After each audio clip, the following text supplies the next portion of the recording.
Yan mga tol, kung hahanap mo ay masarap na lomi, pumunta tayo dito sa Daling Lomi House dito sa Lipa sa Batangas. Tara pupuntahan natin. Yan mga tol, isa ito sa mga lomi na natikman ko na napakaganda ng toppings. Maliban sa chicharon, may itlog at merong meatballs. Ito ay dito nga pa nakalocate sa likod ng airbase dito sa Lipa, sa Barangay San Salvador, dito sa Lipa, Batangas, na kung saan medyo maulan nga yung pagpunta natin dito. So, dati ko itong napuntahan kaya binalikan ko. Ito yung Dali and Lomi House dito sa Barangay San Salvador sa Lipa. Napakasarap dito mga tol.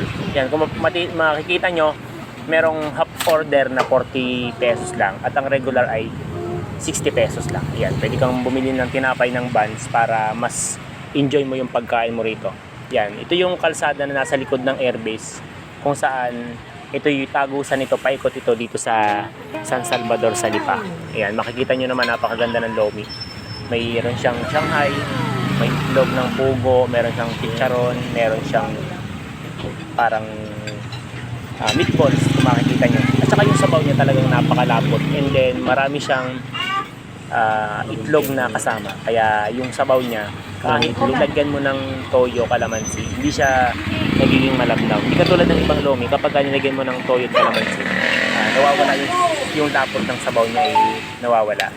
Kaya ito, yan, tingnan nyo naman, intact na intact pa rin yung sabaw niya. Kaya quality itong napuntahan natin ito. Yan, kaya mag-enjoy muna tayo sa pagkain natin. O diba? Laki ng subo ni Utoy. Yan, o, yan yung meatballs yan mga tol. Napakasarap niyan. And then yung pag nilagyan mo siya ng pampalasa, hindi talaga nagiging malabnaw yung sabaw. So, sinamahan na rin natin yan ng buns para mas ma-enjoy mo yung sarap ng lomi. Ito talaga yung kabats niyan. Yan. Kapag sinawsaw mo dun sa sabaw, sabay subo, wow, napakasarap niyan. Yan. Ang order dito mga tol ay regular ay 60, ang double toppings ay 75, and 80 yung jumbo, and then yung big size ay nasa 90 pesos.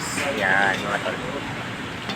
Sana mapuntahan nyo ito dahil napakadali lang pumunta rito sa San Salvador sa Lipa. Likod lang ito ng airbase dito sa Lipa sa Batangas.